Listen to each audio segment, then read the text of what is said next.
Hello, and thanks for joining us once again on Punters Inside Run. I'm Matthew Campbell. I'm joined by Mick, Sharkie. And Shark, it doesn't get much bigger than this. We've got 3 Group 1s at Caulfield, 8 group races in total there, 3 group races at Sydney. Now, we could talk about this for a good 30, 40 minutes, but we're trying to get it down to about 10 or 11. How are you, mate? But there's a lot Oh, of form to be done.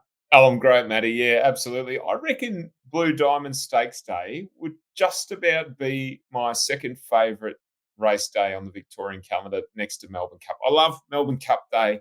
The fact that somebody or some bodies get to win the Melbourne Cup every year, I think that's just amazing. But Blue Diamond Day, the Oakley Plate, I'm a sucker for a big race handicap, particularly when they go lickety split. And the weather's great, Matty. We've got sunshine. We've got temperate climes on Saturday. So we won't be sweating up too much.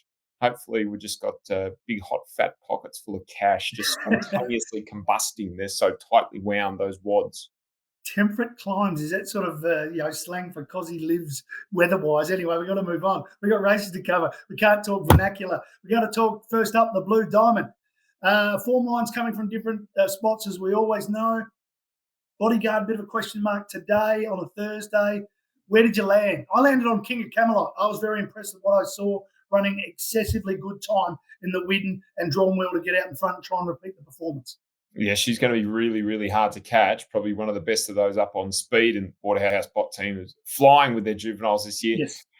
I just think those top 3 colts, now assuming Bodyguard is past fit and well on Friday and takes his place in the race on Saturday, I just think that they're standing out for me. Coleman, he's still learning. He took some encouraging before he sort of hit top gear in that first up run at Caulfield, but you could see he'd probably take improvement out of that run. Bodyguard, I mentioned, and cruised up to them and just put them away pretty comfortably there. Just wanted to float alongside, stay focused. He wasn't really focused himself over that last 200 metres, but did enough on raw ability to win.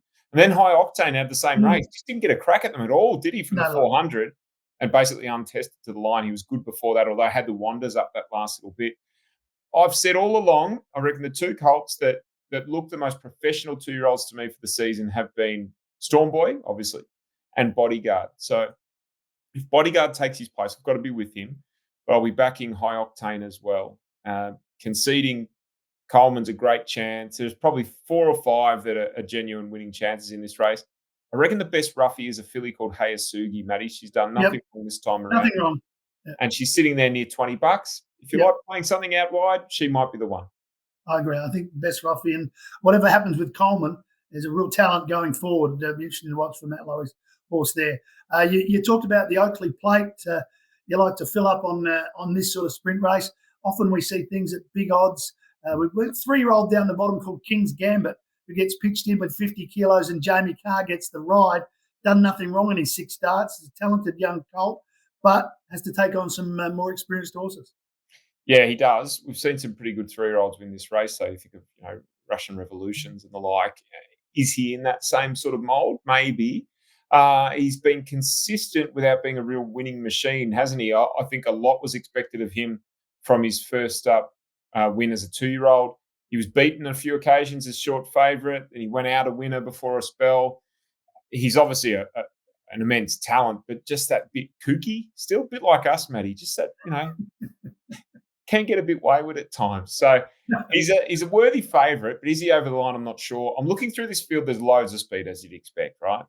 I'm looking for something with a bit of class that's handicapped well to maybe finish off strongly.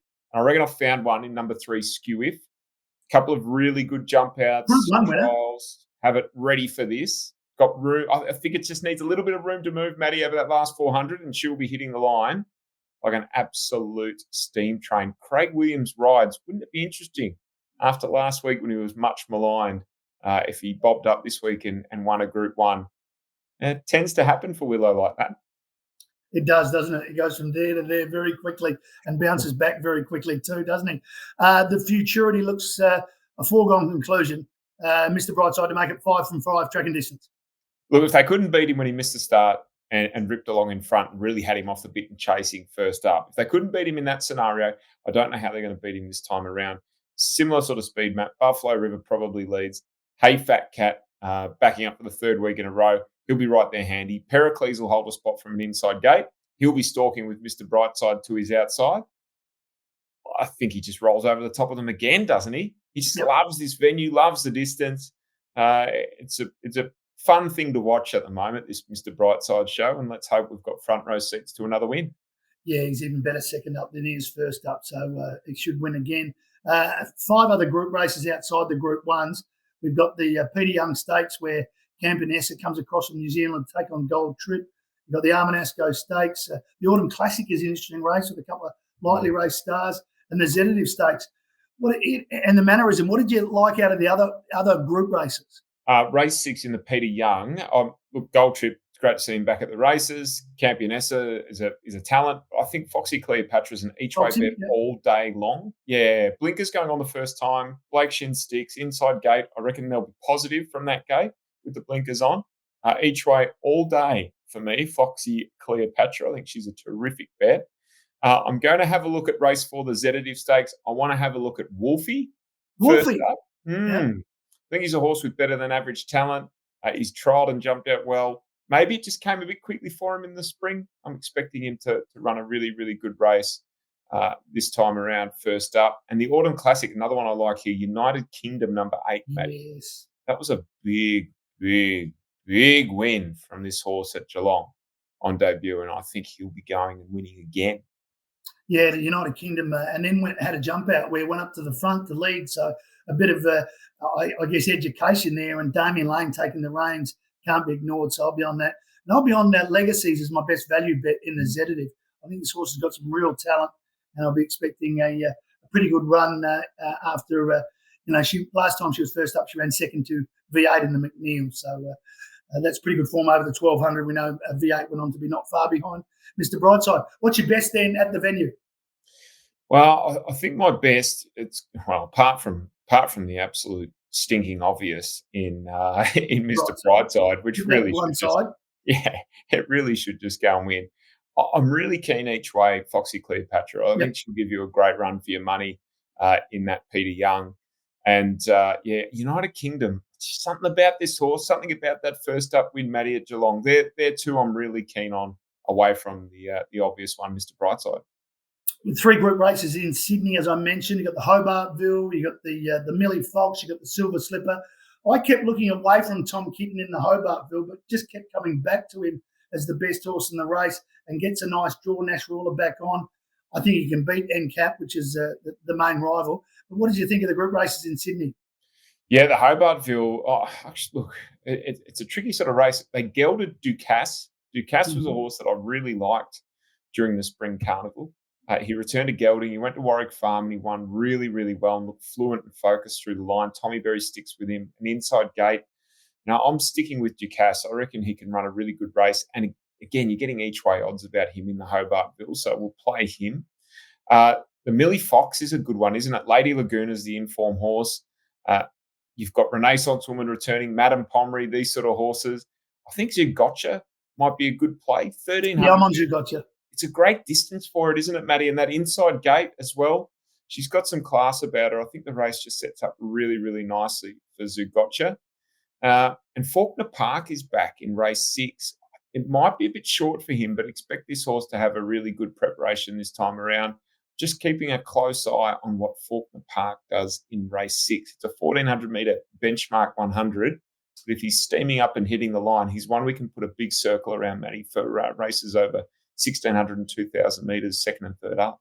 Yeah, I'm on Zugotcha because we saw the trials have been good to suggest she might be back to her best. Last prep didn't quite come up, and she's a Group 1 3-year-old filly back in the day, but her best is good enough to win this race. There's no doubt about that.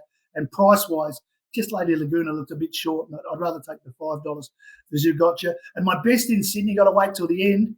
You got to wait till a large number. Race 10, number 19, Gently Rolled. Gently rolled. Yep, Gently Rolled. It's a bit like myself, Gently Rolled. I just thought it was an easy win, benchmark 78 level, did the job, stays at the 1,300, has won third up last preparation, only goes up a half kilo. Should be a similar performance for Gently Rolled. What about your best in Sydney?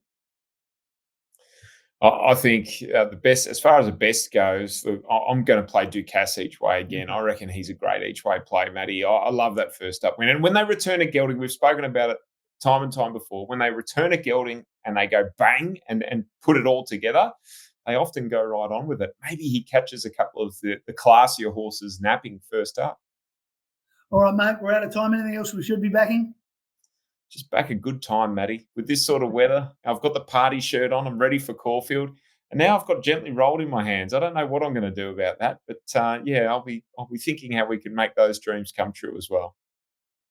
I'm going to leave it at that because there's so many lines I could say, but I'm going to be the good boy for once. Mate, always a pleasure, mate. Happy punting on the weekend. And thank you for joining us, punters, on Punters Inside Run. What a weekend it is. What a Saturday it is. Hope you find a win. What are you really gambling with? For free and confidential support, call the number on the screen or visit the website.